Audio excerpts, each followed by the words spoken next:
ന്യൂസിലാൻഡിനെതിരായ മികച്ച പ്രകടനത്തോടെ ICC T20 റാങ്കിങ്ങിൽ വൻ കുതിച്ചുചാട്ടം നടത്തിയിരിക്കുകയാണ് ഇന്ത്യയുടെ വെടിക്കെട്ട് താരം ഇഷാൻ കിഷൻ. സൂര്യകുമാർ യാദവ് റാങ്ക് മെച്ചപ്പെടുത്തിയപ്പോൾ അഭിഷേക് ശർമ്മ ഒന്നാം സ്ഥാനം നിലനിർത്തി. ICC T20 റാങ്കിൽ വൻ കുതിച്ചുചാട്ടവുമായി ഇന്ത്യൻ ഓപ്പണർ ഇഷാൻ കിഷൻ. ന്യൂസിലാൻഡിനെതിരെ T20 പരമ്പരയിലെ മികച്ച പ്രകടനമാണ് റാങ്കിങ്ങിൽ ഇഷാൻ കിഷൻ്റെ കുതിപ്പിന് കാരണമായത്. T20 ലോകകപ്പിന് മുമ്പുള്ള അവസാന റാങ്കിങ്ങാണ്.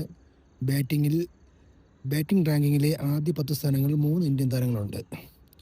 ന്യൂസിലാൻഡിനെതിരായ T20 പരമ്പരയിൽ കാര്യവട്ടം നടന്ന അവസാന മത്സരത്തിൽ വെടിക്കെട്ട് സെഞ്ചുറി നേടിയ ഇഷാൻ കിഷൻ T20 ബാറ്റിംഗ് റാങ്കിങ്ങിൽ 32 സ്ഥാനങ്ങൾ ഉയർന്ന് 32ാം സ്ഥാനത്തെത്തി.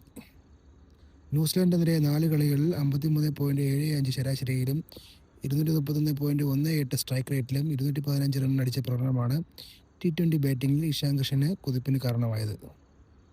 ന്യൂസിലാൻഡിനെതിരായ T20 പരമ്പരയിലെ 5 മത്സരങ്ങളിൽ 3 അർദ്ധ സെഞ്ചുറി അടക്കം 80.67 ശരാശരിയിലും 196.75 സ്ട്രൈക്ക് റേറ്റിലും 242 റൺസിനെടുത്ത് പരമ്പരയുടെ താരമായി തിരഞ്ഞെടുക്കപ്പെട്ട ഇന്ത്യൻ നായകൻ സൂര്യകുമാർ യാദവും ഒരു സ്ഥാനം ഉയർന്ന് 6ാം സ്ഥാനത്ത് എത്തിയിരിക്കുകയാണ്.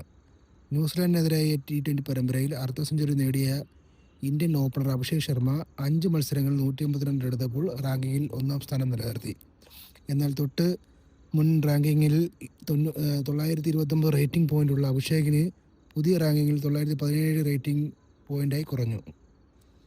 3ാം റാങ്കിലുണ്ടായുള്ള ഇന്ത്യയുടെ തിലക് വർമ്മയ്ക്ക് പരിക്ക് മൂലം ന്യൂസിലാൻഡിനെതിരായ പരമ്പര പൂർണ്ണമായും നഷ്ടമായത് റാങ്കിങ്ങിൽ പ്രതിഫലിച്ചു. ഒരു സ്ഥാനം താഴേക്കിറങ്ങിയ തിലക് 4ാം സ്ഥാനത്തെത്തിയപ്പോൾ ഇംഗ്ലണ്ടിൻ്റെ താരം ജോസ് ബട്ട്ലർ തിലകിൻ്റെ 3ാം സ്ഥാനം സ്വന്തമാക്കിയിരിക്കുകയാണ്.